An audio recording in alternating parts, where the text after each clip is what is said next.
Hello students, welcome to my YouTube channel brief PCM. Channel पर new है, channel को ज़रूर सब्सक्राइब करिएगा, वीडियो को लाइक करना मत भूलिएगा, प्लीज़ एंड तक इस वीडियो को ज़रूर देखिएगा। तो आज मैंने आपका ये जो चैप्टर है वो कल स्टार्ट किया था, चैप्टर 3। आज हम करा रहे हैं क्वेश्चन नंबर 2 एक्सरसाइज 3.1, और कल मैंने आपको एक्सरसाइज 3.1 का क्वेश्चन नंबर 1 के आपके दोनों पार्ट्स कराए थे। आज मैं आपको करा रही हूँ क्वेश्चन नंबर 2। ठीक है, पहले मैं आपको चीज़ें कुछ बता देती हूँ, उसके बाद हम ये वाला क्वेश्चन 2 करेंगे। तो सबसे पहले आप ये वाली टेबल देख लीजिए, इससे रिलेटेड हमारे क्वेश्चंस हैं। देखिए, अगर हम ये कुछ क्वेश्चंस देख लेते हैं। हमारा उसमें क्वेश्चन है कि A1 और A2 A1/A2 B1/B2 के बराबर नहीं हुआ तो ये क्या कहलाएंगे? ग्राफिकल। हम ग्राफ में रिप्रेजेंट करेंगे, हमसे पूछा जाता है तो हम बताएंगे कि इंटरसेक्टिंग लाइन्स है ये। एल्जेब्रिक इंटरप्रिटेशन में पूछा जाता है तो हम बताएंगे कि एग्जैक्टली वन सॉल्यूशन है, यूनिक सॉल्यूशन है। इसी तरीके से अगर हमारे तीनों ही इक्वल होंगे, A1 और A1/A2 is equal to B1/B2 is equal to C1/C2, तो ये हमारे ग्राफिकल में कैसे होंगे? कोइंसिडेंट लाइंस होंगी। और एल्जेब्राइक में होंगे आपके इन्फिनिटली मैनी सॉल्यूशंस होंगे। इस तरीके से अगर आपके दो सेम होते हैं और इक्वल होते हैं और C1 और C2 आपका इक्वल नहीं होगा तो इसको हम बोलेंगे पैरेलल लाइंस, और एल्जेब्राइक में बोलेंगे नो सॉल्यूशन। ठीक है, तो हम ये कैसे करते हैं, हमें कैसे पता चलता है कि A1/A2 और B1 और B2 ये आपके इक्वल हैं या नहीं? तो हम ये क्वेश्चंस करेंगे तो आपको बताएंगे।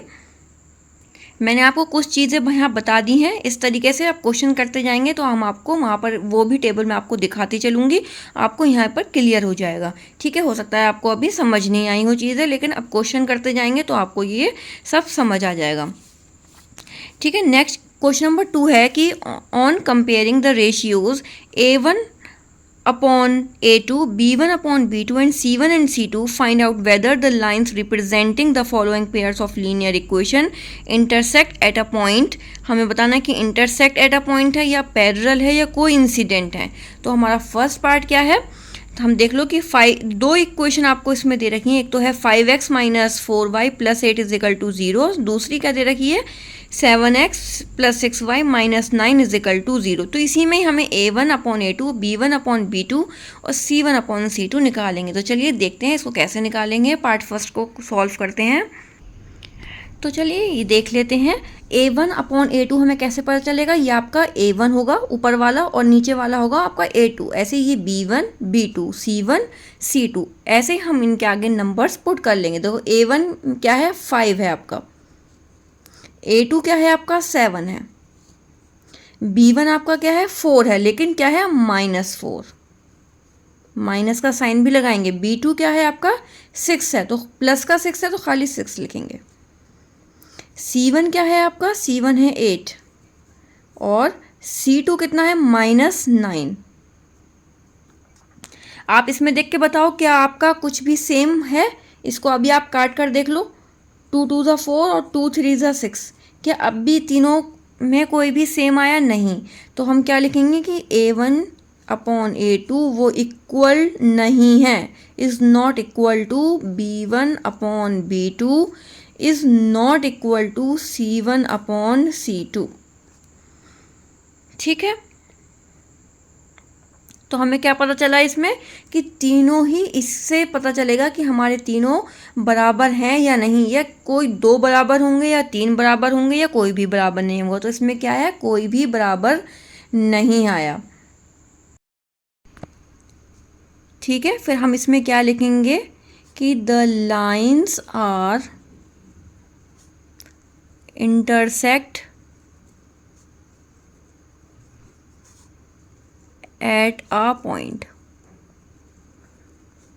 ठीक है, हमसे ये जो पूछा गया है वो ग्राफिकल में पूछा गया है, क्योंकि हमें कैसे पता चला कि हमसे ग्राफिकल में पूछा गया है? ठीक है, तो आपको हमें क्या गिवन था क्वेश्चन में?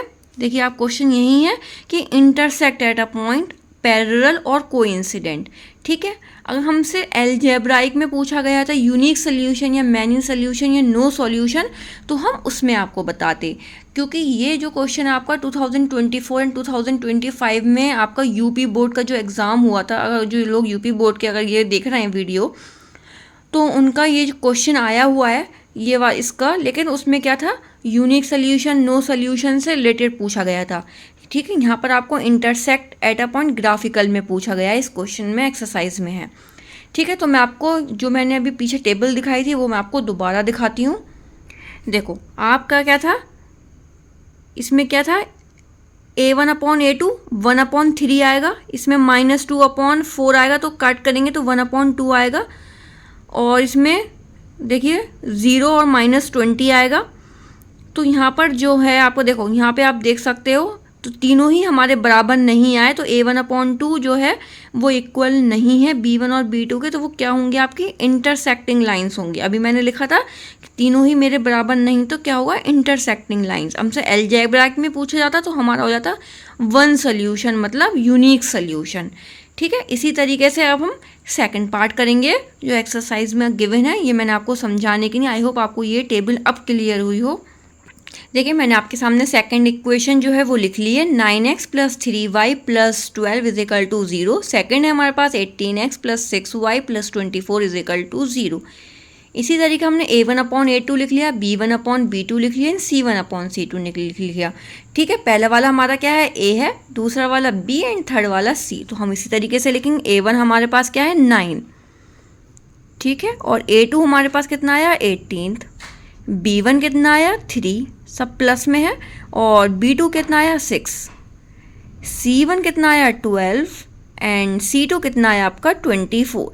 अब आप देखो कि ये दोनों एक दूसरे से क्या टेबल में आ रहे हैं, एक दूसरे के, हाँ, 9 1 ज़ा 9 और 9 2 ज़ा 18, 3 1 ज़ा 3 और 3 2 ज़ा 6, 12 1 ज़ा 12 एंड 12 2 ज़ा 24। क्या आपको तीनों सेम है, तीनों इक्वल आए हैं? यस, तीनों इक्वल आए हैं।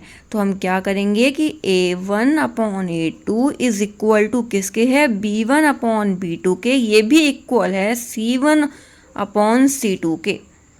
ठीक है, तो ये जो लाइंस होंगी वो हमारी क्या होंगी, हम टेबल में चलते हैं और फिर आप बताना कि कौन सी ये लाइंस हैं। देखो हमारा जो आंसर आया है वो आया है कि A1/A2 इक्वल है B1/B2 के और इक्वल है C1/C2 के। ये लाइंस जो होंगी हमारी कोइंसिडेंट लाइन होंगी। एल्जेब्राइक में कैसी होंगी, इन्फिनिटली मैनी सोल्यूशंस होंगे। तो हमें क्या बताना है अभी, कोइंसिडेंट लाइंस। ठीक है, इस तरीके से मैंने आपके दो क्वेश्चन यहाँ पे कवर करा दिए हैं ऑब्जेक्टिव के लिए। हम यहाँ पर लिखेंगे कि द लाइंस आर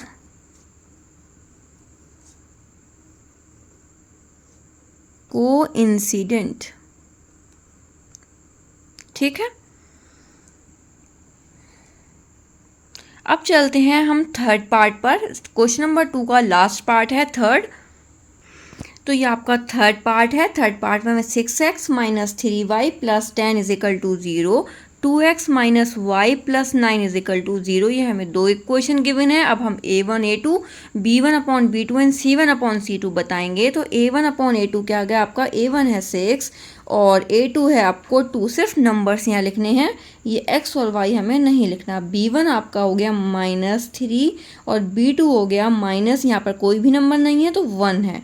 ठीक है, C1 आपका है +10 और C2 आपका है 9। ठीक है, यहाँ पर आपको ये चीज़ें क्लियर हो गई। अब आप देखो क्या कुछ कैंसिल हो रहा है एक दूसरे से, या यस, 2 1 ज़ा 2 एंड 2 3 ज़ा 6।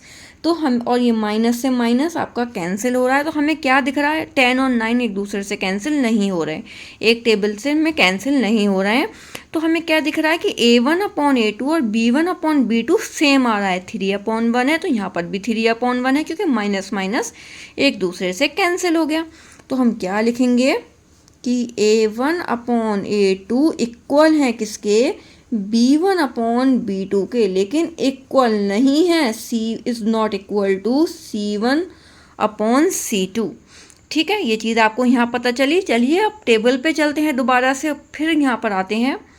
आप ये टेबल देख लो कि A1/A2 बराबर है किसके, B1/B2 के इक्वल हैं, लेकिन is not equal to C1/C2। C1 और जो C2 है वो बराबर नहीं है। तो हम उनको कैसा बोलेंगे, ग्राफिकल रिप्रेजेंटेशन में हम कैसे उसको बताएंगे कि वो हमारी पैरेलल लाइंस हैं, और अलजेब्राइक में वो आपकी नो सोल्यूशन है। इससे आपके क्वेश्चन काफ़ी आ चुके हैं। एक बार आपसे यूनिक सोल्यूशन पूछा गया था, एक बार आपसे नो सोल्यूशन पूछा गया था। ठीक है, तो ये आपको आते हैं यूपी बोर्ड के में 2024 एंड 25 में हर साल ये क्वेश्चन ज़रूर आया है। ठीक है, सीबीएसई के पेपर भी मैं कराऊंगी, चल वहाँ जब कराएंगे तब उसको देखेंगे वहाँ को कैसे कैसे क्वेश्चंस आते हैं, किस टाइप के क्वेश्चन बनते हैं। अभी हम यहाँ पर देखते हैं आपकी एक्सरसाइज। तो यहाँ पर हम क्या लिखेंगे कि द लाइन्स आर पैरेलल।